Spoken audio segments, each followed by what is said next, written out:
Hello बच्चों, आज मैं आप लोग के सामने वर्ग दशम की विषय इतिहास के सिलेबस को बताने जा रही हूँ। किसी भी परीक्षा में शामिल होने के पहले ये जान लेना जरूरी है कि हमको उसमें क्या पढ़ना है, किस प्रकार के प्रश्न पूछे जाएंगे और कौन कौन सा चैप्टर हमको उसमें पढ़ना है और कौन कौन सा चैप्टर नहीं पढ़ना है। तो जैसा कि आप लोग जानते हैं कि वर्ग दशम में पहले 8 चैप्टर हुआ करते थे इतिहास में, लेकिन जो नया किताब आप लोग को मिला है उसमें केवल 5 चैप्टरों को शामिल किया गया है। इसके बावजूद भी जब जैक ने हमारा नया सिलेबस जारी किया तो इसमें केवल 4 चैप्टर का अध्ययन करना है आपको। तो वो 4 चैप्टर कौन कौन से हैं ये मैं आप लोग के साथ साझा कर रही हूँ। आप लोग का पहला चैप्टर है यूरोप में राष्ट्रवाद का उदय। ठीक है, तो आप लोग राष्ट्रवाद शब्द से तो परिचित ही होंगे कि अपने देश के प्रति प्रेम की भावना रखना ही राष्ट्रवाद है। तो यूरोप में राष्ट्रवाद का उदय, इसमें से कौन कौन सा टॉपिक आपको पढ़ा है, ये है चैप्टर का नाम।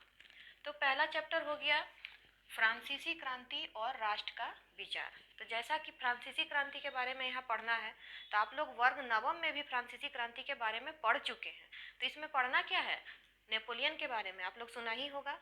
नेपोलियन की क्रांति, नेपोलियन के द्वारा किए गए विचार, नेपोलियन की कानून संहिता, ये सब के बारे में हमको इस टॉपिक में पढ़ना है। आपका सेकंड टॉपिक हो गया यूरोप में राष्ट्रवाद का निर्माण। तो जैसे कि राष्ट्रवाद शब्द के बारे में मैंने आपको बताया, तो यूरोप में किस किस प्रकार से राष्ट्र का निर्माण हुआ। तीसरा है क्रांतियों का युग। तो क्रांतियों का युग हम मानते हैं 1830 से 1848। इसमें इस समयावधि की जो क्रांतियां हुई थी उसके विषय में हमको अध्ययन करना है। चौथा है जर्मनी और इटली का निर्माण। इसमें आप लोगों ने शायद पढ़ा भी होगा कि जर्मनी के एकीकरण का वर्णन करें। इसमें क्वेश्चन बनता है इटली के एकीकरण का वर्णन करें। तो ये सारे क्वेश्चन का हमको इसमें टॉपिक का अध्ययन करना है। पांचवा है राष्ट्र की दृश्य कल्पना। इसमें हमको पढ़ना क्या है, ये बहुत ही रोचक टॉपिक है। जैसा कि हम लोग जानते हैं अपने देश के बारे में कि हम अपने देश को कैसे संबोधित करते हैं, भारत माता के नाम से। ठीक उसी प्रकार जर्मनी, इटली, फ्रांस, सभी देशों ने अपने अपने राष्ट्र की भावना को व्यक्त करने के लिए एक नारी रूपक का विचार किया था। जैसे जर्मनी में जर्मेनिया, शायद आप लोगों ने पढ़ा होगा। फ्रांस में मारियान इत्यादि। तो इसमें ये सारे टॉपिक का हमको पहला चैप्टर में अध्ययन करना है। एक टॉपिक रह जाता है राष्ट्रवाद और साम्राज्यवाद। तो इस टॉपिक का अध्ययन हमको नहीं करना, इसे सिलेबस से हटा दिया गया है।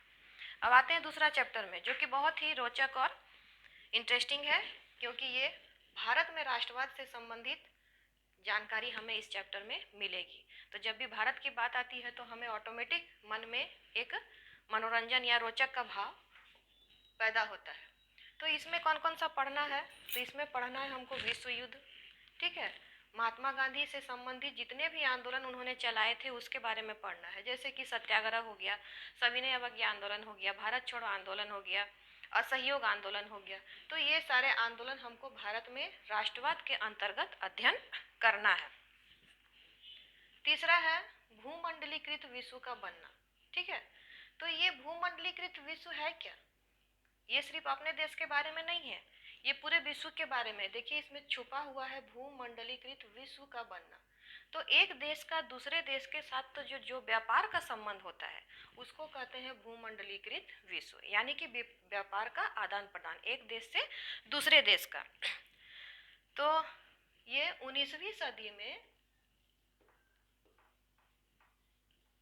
जितने भी व्यापार का आदान प्रदान एक देश के साथ दूसरे देश का हुआ, उस विषय में इस चैप्टर में हमको अध्ययन करना है। चौथा है औद्योगिकरण का युग। तो औद्योगिकरण वर्ड से आप समझ रहे हैं कि उद्योगों का विकास हुआ होगा। तो उद्योगों का विकास, औद्योगिकरण का विकास सबसे पहले कहाँ हुआ था, ये आप लोग जानते होंगे, इंग्लैंड में 1688 ईस्वी में। इसमें एक ऑब्जेक्टिव क्वेश्चन भी बनता है कि औद्योगिकरण की शुरुआत सर्वप्रथम कब और किस देश से हुई। तो इसका उत्तर होगा कि इंग्लैंड से हुई 1688 ईस्वी में। तो इस चैप्टर के अंतर्गत हमको पढ़ना क्या है, औद्योगिक क्रांति से पहले। तो जब औद्योगिक क्रांति नहीं हुई थी उसके पहले क्या सिचुएशन रही होगी, उद्योगों का विकास किस प्रकार से हुआ होगा, उसमें यहाँ पे पढ़ना है। दूसरा है हाथ का श्रम और वाष्प शक्ति। हाथ का श्रम मतलब जैसे कि घरेलू बुनकर, सूती वस्त्र का उत्पादन, आप लोगों ने चरखा का नाम सुना होगा। तो पहले हाथ से क्या करते थे कि हाथ का काम करके ये सारे वस्तुओं का उत्पादन किया जाता था। वाष्प शक्ति के बारे में भी आप लोग सुने होंगे कि रेलगाड़ी जैसे चलती थी पहले, तो वाष्प से चलती थी, या फिर कोयले का भाप से चलता था। तो इस शक्ति के द्वारा कौन कौन से मशीन चलाए जाते थे, इस बारे में इस टॉपिक में अध्ययन करना है। तीसरा है उपनिवेशों में औद्योगिकरण। अब ये उपनिवेश क्या है? उपनिवेश वर्ड से आप परिचित हैं?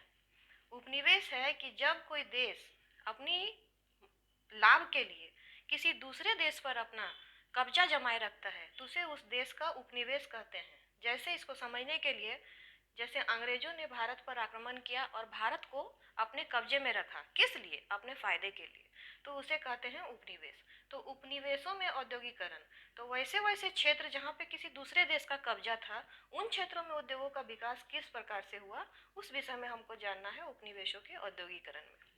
चौथा है औद्योगिक विकास का अनूठापन। अब औद्योगिकरण तो हो गया, विकास भी हो गया, तो उस विकास से हमको क्या क्या फायदा हुआ, क्या हमको चीज ऐसा मिला जिसके चलते हम और विकास के पथ पर अग्रसर होते गए। तो इतना टॉपिक हमको, 4 टॉपिक पढ़ना है औद्योगिकरण का युग में। और इसमें दो टॉपिक ऐसा है जिसको हमको अध्ययन करने की आवश्यकता नहीं है। पहला है फैक्ट्रियों का आना और दूसरा है वस्तुओं के लिए बाजार। तो ये सारे चीज़ों का अध्ययन हमको अच्छे प्रकार से करना है, क्योंकि सिर्फ लॉन्ग टाइप के क्वेश्चन आंसर आपको नहीं पूछे जाएंगे, और ऐसी उम्मीद की जा रही है कि लगभग 30 प्रश्न आपको वस्तुनिष्ठ पूछे जा सकते हैं, जिसके चलते इन विषय वस्तुओं का गहराई से अध्ययन करना आपको जरूरी है। ठीक है, धन्यवाद।